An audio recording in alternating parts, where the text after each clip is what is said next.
আমেরিকার যে দম্ভ, যে হামকি ধামকি, যে আমি যা বলবো সেটাই হবে, যেমন ট্রাম্প এখনো বলতেছে যে মেক আমেরিকা গ্রেট অ্যাগেন, তাই না? এই যে মেক আমেরিকা গ্রেট অ্যাগেন নিয়ে যে সমস্ত বিষয়, ধরুন এটা হচ্ছে একটা And my ট্রাম্পের question is, ট্রাম্প how টাওয়ারের many মধ্যে things Trump store, inside of ঠিক here আছে, are ট্রাম্প made স্টোরে in ট্রাম্পের জিনিস America? বিক্রি Ooh, হচ্ছে। হ্যাঁ, look at that bomber jacket. এখন এই যে জিনিসগুলো বিক্রি হচ্ছে ট্রাম্প টাওয়ারে, ট্রাম্প স্টোরের মধ্যে, সেই জিনিসগুলো কোথার তৈরি? কোথার তৈরি? চীন, বাংলাদেশ, ভিয়েতনাম। বুঝছেন? চীন, বাংলাদেশ, ভিয়েতনামের তৈরি জিনিস। এখন এই যে আপনি ব্যাপক পরিমাণে নামলেন যে আমি হচ্ছে লোকাল প্রোডাকশন তৈরি করব, তারপরে হচ্ছে এভাবে আগাবো, হ্যাঁ, আমি দেশের অর্থনীতিকে রক্ষা করব, দেশের ইন্ডাস্ট্রিকে রক্ষা করব। আপনি আপনার নিজের স্টোরে বিক্রি করছেন চাইনিজ জিনিস। চাইনিজ জিনিস পারছেন না, উপায় নাই, কি করবেন? কোথায় বানাবে? কে বানাবে এই জিনিসগুলো? আমেরিকায়। তারপরে এটা না হয় বাদই দিলাম, দেখেন এটা হচ্ছে বাংলাদেশে তৈরি, খুব সম্ভবত মেড ইন বাংলাদেশ। হ্যাঁ, এটা বাদ দিলাম।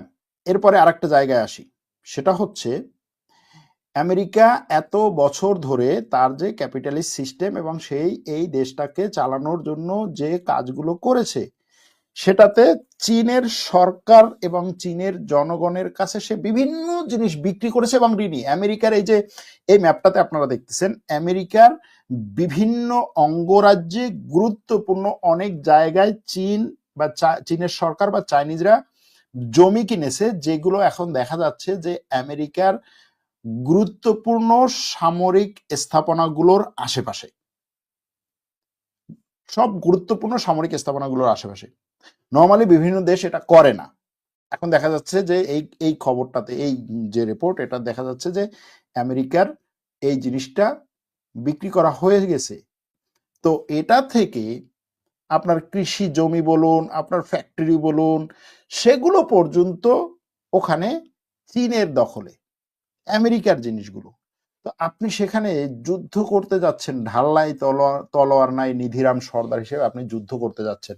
ট্রাম্পের আশেপাশে কিছু ধনী কিছু লোক আছে, এদেরকে নিয়ে সে চীনের বিরুদ্ধে যুদ্ধ করতে যাচ্ছে। ইউরোপ তার সাথে নাই। ইউরোপ বলছে আমি চীনের সাথে এই ট্যারিফ নিয়ে এবং বাণিজ্য নিয়ে চুক্তি করব, চীন থেকে আরো কম মূল্যে এবং কম খরচে কিভাবে আমরা ট্যারিফকে আরো কমিয়ে এনে চীনের সাথে বাণিজ্য করতে পারি। কারণ আপনি আমেরিকার সাথে শুধু ট্যারিফ কমালেই তো হচ্ছে না, সে তো দেয়া নেয়া হচ্ছে না, নাই জিনিস। আপনি কি নিয়ে আসবেন আমেরিকার কাছ থেকে? ইউরোপের যে খাবার দরকার সেটা আমেরিকার কাছ থেকে আসছে না, চীনের কাছ থেকে আসছে। তো এই সবকিছু হিসেব করলে যেটা দেখা যায় সেটা হচ্ছে কি, যে ট্রাম্প যত তছনছ করতে চাইছে বা যেভাবে চাইছে, বিশ্বটা সেভাবে চলছে না বা চলবে না। আর এটা নিয়ে একেবারে খুব বড় ধরনের আহামরি টাইপের যে এই হতাশায় ভোগা, সেটারও দরকার নেই। কারণ হচ্ছে ট্রাম্প নিজের পায়ে নিজে কুড়াল মারছে। ট্রাম্প ক্ষমতায় আসার আগে আমি অনেকগুলো লাইভে বলেছিলাম যে আমি মনে মনে চাই আমেরিকাতে ট্রাম্প ক্ষমতায় আসুক, আমেরিকাতে রিপাবলিকানরা ক্ষমতায় আসুক। ট্রাম্প যদি ক্ষমতায় আসে তাহলে আমরা আমেরিকার আরো অনেক কিছু স্পষ্ট দেখতে পাবো, যেগুলো এতদিন পর্দা দিয়ে সুন্দর বক্তব্যের মাধ্যমে আমাদের সামনে তুলে নিয়ে আসতো। সুতরাং সেই জিনিসগুলো এখন দেখা যাচ্ছে যে আসলে আমেরিকার অনেক গোমর ফাঁস করছে ট্রাম্প, এবং সত্যি সত্যি যে আমেরিকা বড় একটা হুমকির মুখে আছে। কিসের হুমকির মুখে? আমেরিকার রাজত্ব শেষ হওয়ার হুমকির মুখে। সেই হুমকিটাকে এখন, সেই ধসটাকে এখন হয়তোবা ট্রাম্প ত্বরান্বিত করছে, এবং এটা মোটামুটি সবাই এখন নিশ্চিত। ইউরোপ এটা নিয়ে বলা যায় যে আগে একটু আজকে থেকে 1 বছর 1.5 বছর আগে কিছুটা সংশয় থাকলেও যে যদি ডেমোক্র্যাটরা আবার ক্ষমতা আসে তাহলে এই আমেরিকার ধসটা কিছুটা হলেও কমিয়ে রাখবে বা কিছুটা হলেও ঠেকিয়ে রাখবে। কিন্তু এখন তারাও নিশ্চিত যে আমেরিকার ধস আর ঠেকানো সম্ভব না।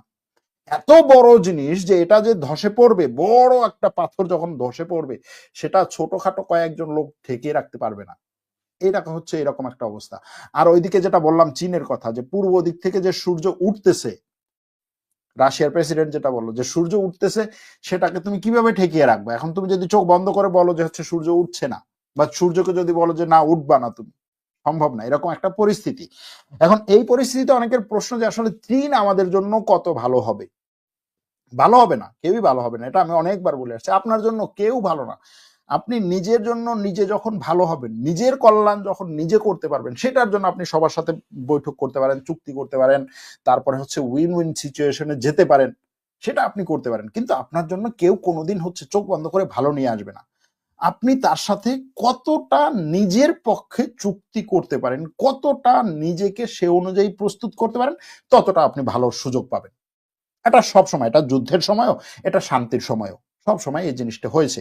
এবং আমাদের মতো দেশগুলোর এটাই করা উচিত যে আপনি কতটা প্রস্তুত। বর্তমানে যেটা দেখা যাচ্ছে যে ট্রাম্প আসার পরে যে একটা তছনছ তছনছ পরিস্থিতি তৈরি করার চেষ্টা করেছিল, সেখান থেকে বিশ্ব এখন নিজের পায়ে হাঁটার চেষ্টা করছে। সবাই যার যার মতো করে কিন্তু তার পলিসিগুলোকে কন্টিনিউ করছে। যেমন ধরুন রাশিয়ার পররাষ্ট্রমন্ত্রী বলছে যে আমরা এখন নতুন একটা অর্থনৈতিক সিস্টেমের দিকে যাওয়ার চেষ্টা করছি। তার কথা এটা যে আমরা নতুন একটা অর্থনৈতিক সিস্টেমের দিকে যাওয়ার চেষ্টা করছি, এবং সেটা হচ্ছে যে অর্থনৈতিক সিস্টেম বলতে সুইফট সিস্টেম ভিত্তিক যে ব্যবস্থা, সেটা থেকে বের হয়ে সেটা থেকে বের হয়ে আমরা একটা অন্য ব্যবস্থা তৈরি করার চেষ্টা করছি, এবং সেটা তৈরি করার চেষ্টা করা হচ্ছে ব্রিক্স এর মাধ্যমে। যদিও ব্রিক্সকে অকেজো করে রাখার চেষ্টা করছে অনেক দেশ, এরকম অনেক কথা আছে। বিশেষ করে ভারতের কথা সবচেয়ে সামনে আসে যে ব্রিক্স নতুন মুদ্রা চালু করার চেষ্টা করছে, কিন্তু ভারত সেটাকে বাধা দিচ্ছে,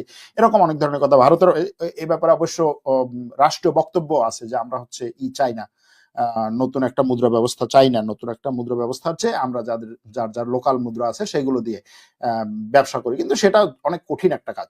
তারপরেও এই যে বিভিন্ন দেশ নিজের মতো করে তাদের কার্যক্রমগুলো চালাচ্ছে, এবং ট্রাম্প যেভাবে তছনছ করার চেষ্টা করছে, সেটাতে অন্য দেশের চেয়ে আমেরিকাতে এটা নিয়ে হইচই অনেক বেশি, যে কারণে মনে হচ্ছে যে আসলে অন্য দেশের চেয়ে আমেরিকাতে সমস্যাটা বেশি হতে পারে। এদিকে আবার ট্রাম্প নিজেকে বলছে যে আমি হচ্ছি এমন এক ব্যক্তি, যে ব্যক্তির এটা করতেই হবে। এটা হচ্ছে তার কথা। এই যে বক্তব্যে সে বলছে যে আমাকে চয়েস করে পাঠানো হয়েছে। দেখুন, সে যখন বলে যে আমাকে চয়েস করে পাঠানো হয়েছে, সেই কথাটা কি বলে? Excuse me. Somebody had to do it. I am the chosen one. Somebody had to do it. বুঝছেন?